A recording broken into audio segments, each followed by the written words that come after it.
Cool, so let's continue, and I'm gonna lower the resolution. Let's multiply this by 5. Okay, and let's import our velocity from the pump source. So I'm gonna create a fluid source volume, sorry, and let's connect that. Let's use a merge node.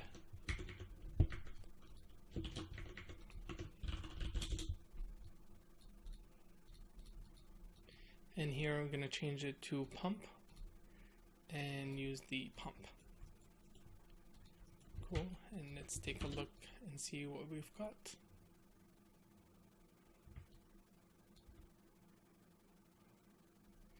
And let's increase it. I think it's adding some stuff, but I'm not sure yet because of all the stuff happening here, so I'm going to turn all this off completely. I'm going to focus on this, so let's increase it to 100. Cool, so you can see it's shooting outward as it gets older, and that's because of the source blending towards the other direction. Cool. Getting there. Now I feel like I think there is another force somewhere. Yep. So there is this option here to add wind tunnel to the entire sim. I had this on, so let me turn this off and then we'll take a look at that later. So let's hit play again. And I'm not liking the directional source actually. I want it to be more outward. So let me try set this to -100 just to be sure. Okay, so what I'm going to do is I'm going to go back to the vel. I'm going to turn off that blend in. I'm going to simply compute the difference and use that throughout the sim. And the original source has the velocity. If we wanted to use that, we can still inject it from the main source as well. So what I'm going to do is I'm going to rewrite the source again. And now we should have velocity pointing outward all the time. And let me rewrite this as v2 and save it to disk.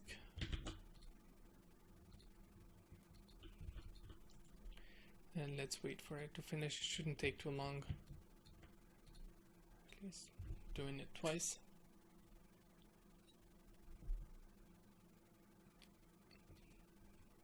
Cool. And let's reload. The geometry. And this is more like it. This is basically more what I'm looking for. You can see the force is pointing outward. Yeah, so let's take a look, see how that improved the sim. It's pretty much done now.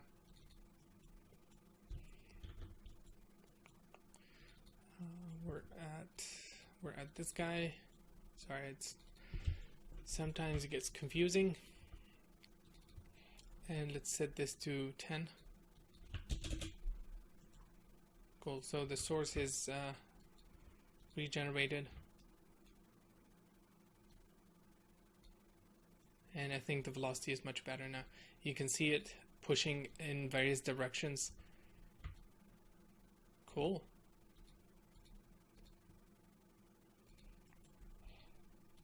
Let's increase this to 100.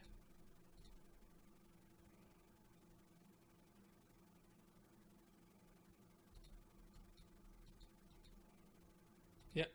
So we're going to leave that, and then let's introduce some of the original source velocity so it pushes outward as well. That's probably too much, so let's set it to 0.1. Sorry, this is 10. The original source has the velocity pointing outward, or following the path of the sim. It's still too high. Let's lower this. 5 and this to 15.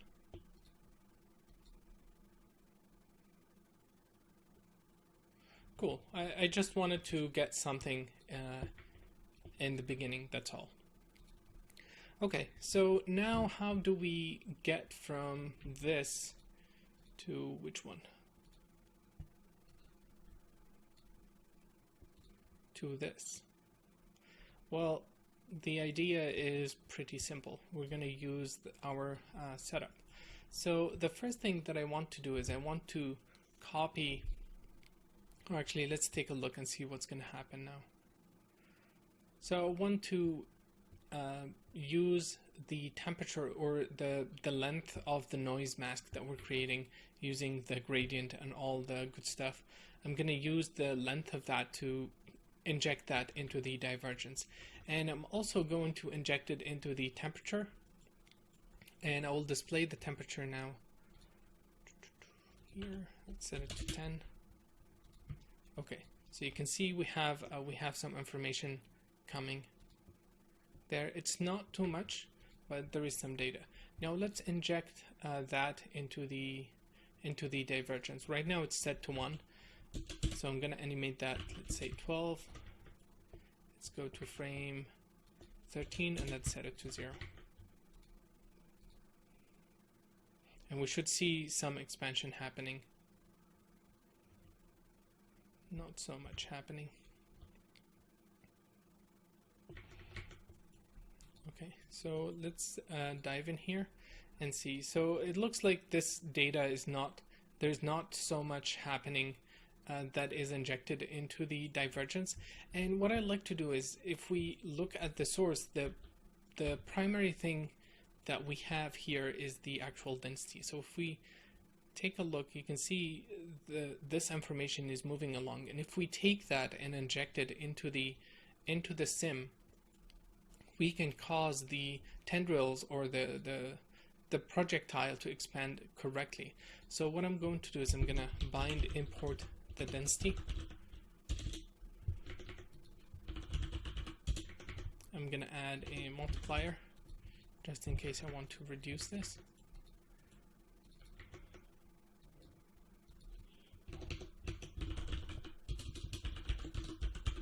I'm going to call it density mult, and I'm going to add this to the divergence temp field, which is again used by both the divergence and the temperature. So let's take a look. That should be correct, and let's set this to 1, so we copy 100% of the density every frame into the divergence. Now we're copying too much. Let's set this to 8. And let's lower this to 0.1, so we copy 10%.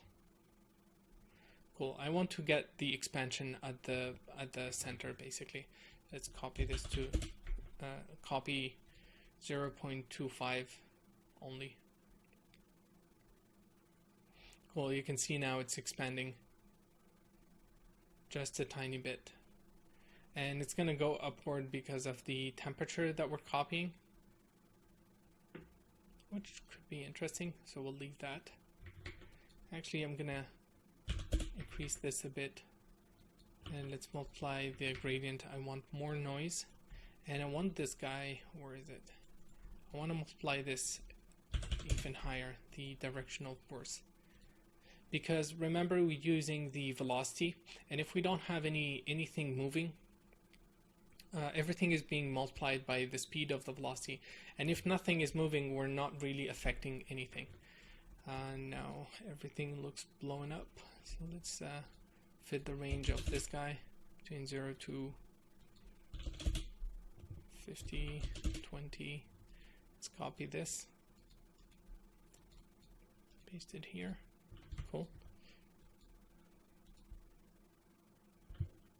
Cool. So now it's emitting a lot of temperature, and that's causing it to rise too much. I don't want the rising effect to happen. So here I'm gonna lower the temperature. In the source, I'm gonna copy only 10%. I don't need a lot of temperature.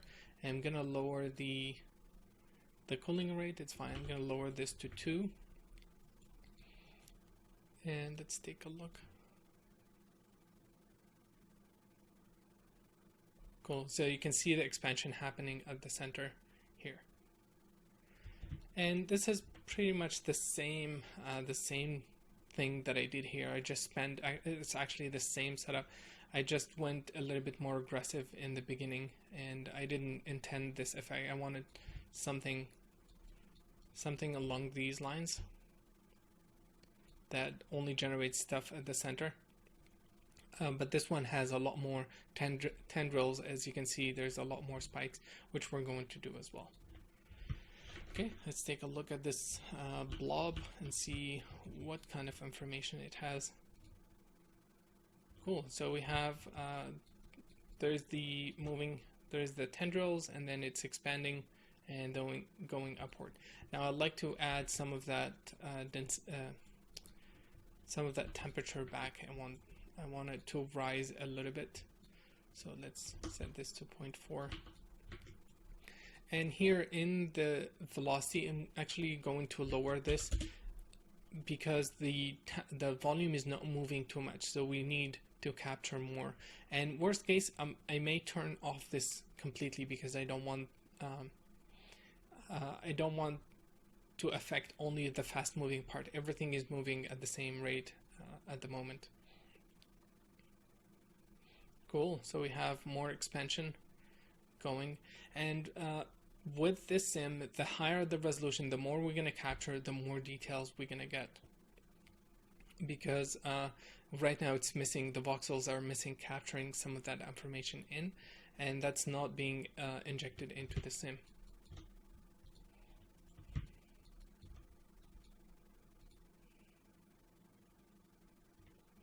Okay, so I think we're getting there.